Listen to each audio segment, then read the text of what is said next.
Thank you. Well, thank you very much, Allie, and we're very honored to have you here as our Mistress of Ceremonies for the evening. It really is great to have you with us and your husband. Friends, I have the most wonderful job this evening, and that is to welcome you and to thank you for being here and to thank you for joining hands with us in the great causes that we seek to advance. I want to say a very special word of thanks to the leaders, beginning with Frank Cannon and Sean Filer and Ellen Barras, the leaders, Luis tell us, of the American Principles Project. They have worked selflessly for this cause.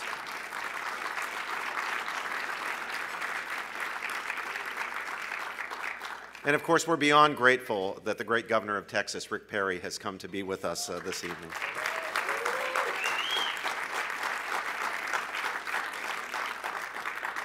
When I met Monsignor, I reached out my hand and said, great to meet you, Governor.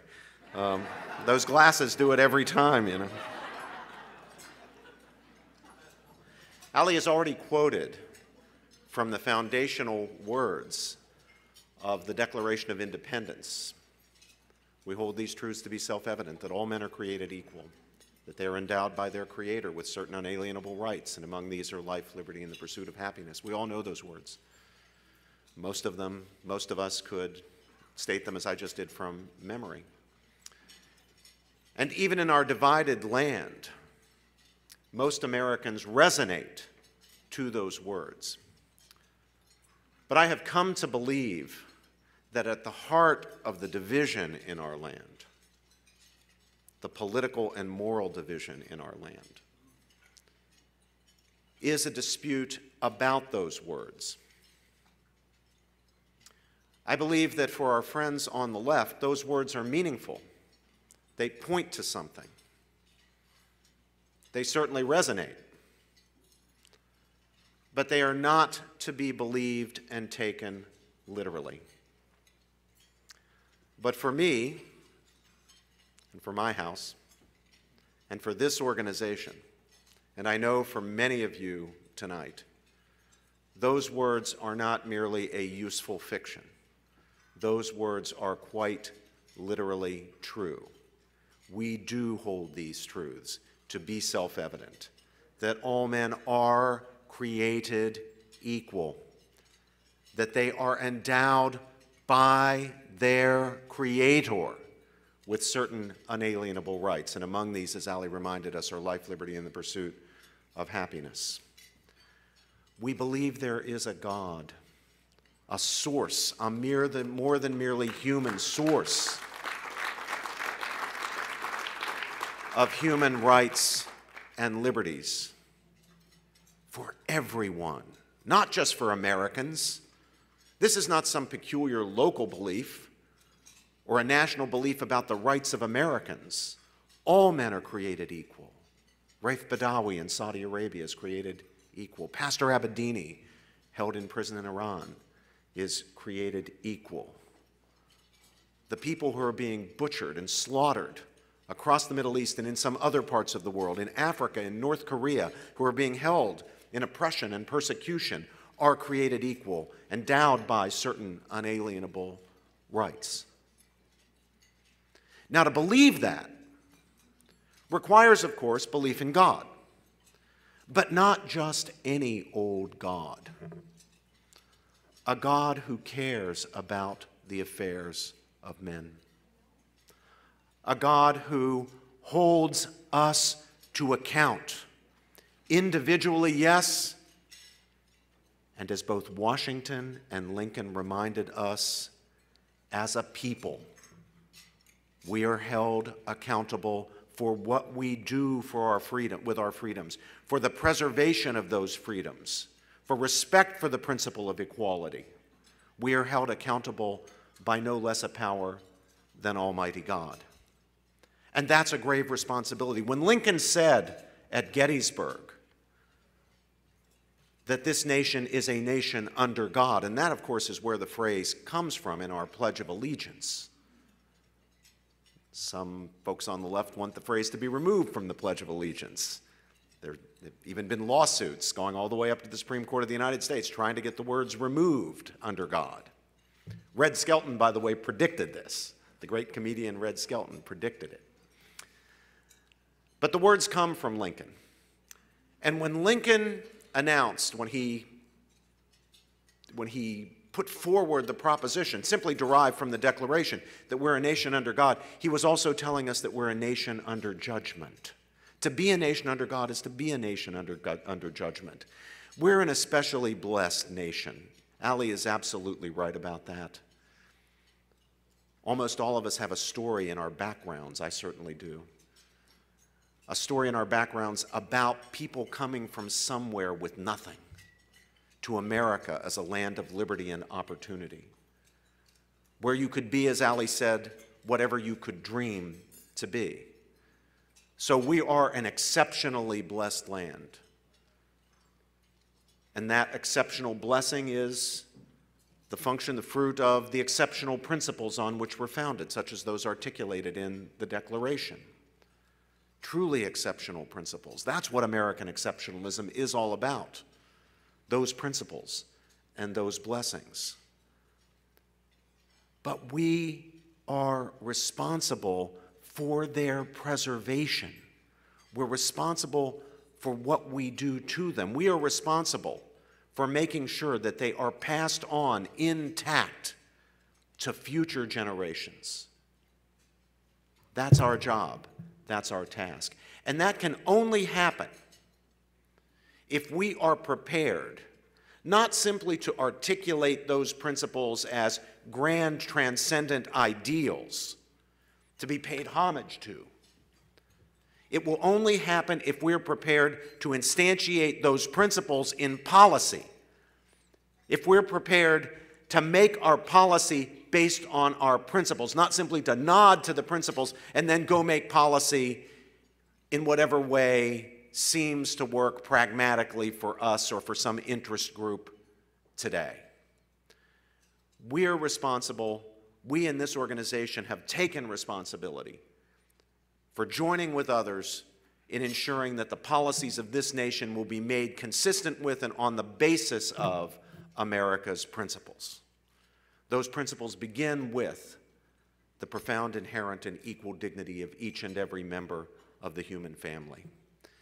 They extend to what is required if human persons, bearing that profound dignity, as creatures made in the very image and likeness of God, it extends to what is required for their well-being, for their flourishing, beginning with the institution of the family, based on marriage, the fundamental unit of society, on which the health of every other institution, from the economy to the legal system to the political system, vitally depends. And that's why we fight for the family.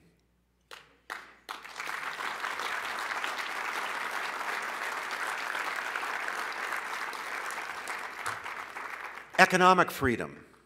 We're accused by those on the left of being in favor of economic freedom because we're in favor of selfishness. The reverse is the truth. The reverse is the truth. We believe in economic freedom because human dignity vitally depends on it. If you don't believe me, look at 70 years of Soviet communism and what it brought. Look at socialism wherever it has been tried. Who are the victims? Not those powerful people who are more equal than others.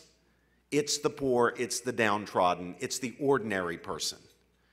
We believe in economic freedom because it serves the dignity of the human person. It makes possible the social mobility by which people can rise and better themselves and their families in the material domain. And we at the American Principles Project believe that you cannot divorce what are sometimes called the social issues, like the integrity of the family, from what are sometimes called the economic issues, as if they were separate things. If you want flourishing families, you need a free economy. If you want a free economy, you're going to need a healthy civil society, and you darn well better have healthy families, because if you don't,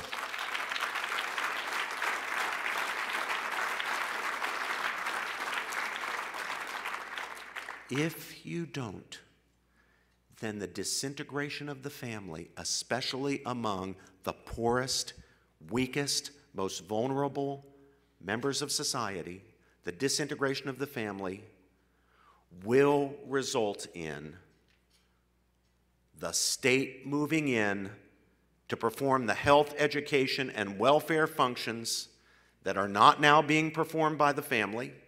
The state will have to do it because there's nobody else there to do it. And the state will do it badly and expensively.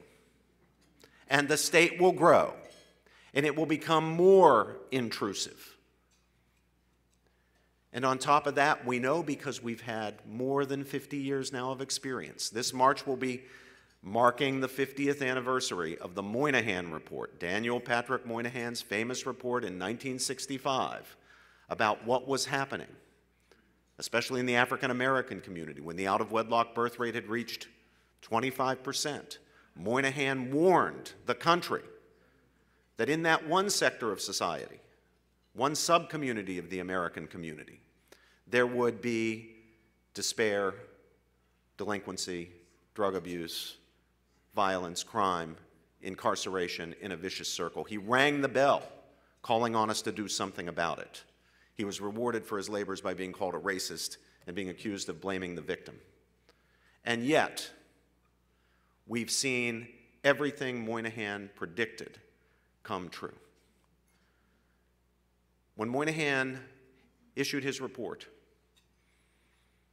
the out-of-wedlock birth rate for the general population was at about 5%. Fast forward now to 50 years later. The out-of-wedlock birth rate in the African American community is now over 70%. For the general population, it is over 40%. Moynihan was ringing that alarm bell, talking about the catastrophe that was coming, when it was 25% only in one segment of the American population. Now it's 40% and growing in the general population. And all the social pathologies that Moynihan predicted came true. And what happens then? The state has to grow again. More intrusive, policing, incarceration. It is a fantasy to believe that you can permit the family to disintegrate and have limited government and economic freedom. Anyone who believes that believes what never has been and what never can be. And that's why we must fight for both, understanding them not as separate values or realities or principles, but as part of an integral whole,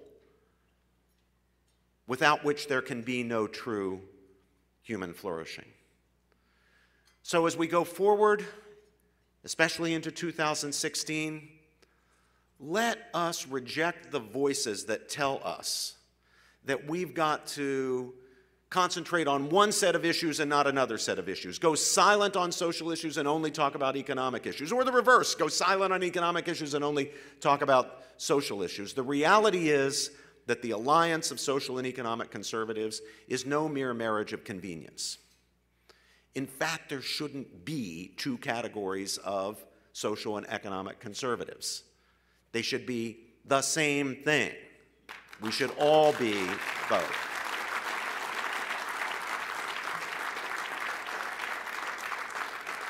Which is merely to say that we should all be Americans, not simply in the sense of holding a passport or having birthright citizenship or being naturalized as citizens. We should all be Americans in the sense of believing, truly believing, not as some useful fiction that it's nice for people to believe,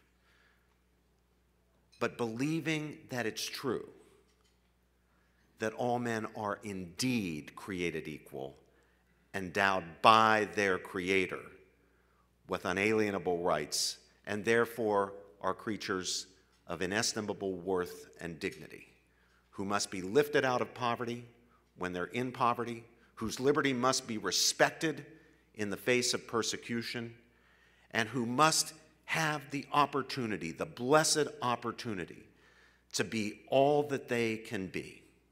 And I thank you so much for being here with us this evening. God bless all of you.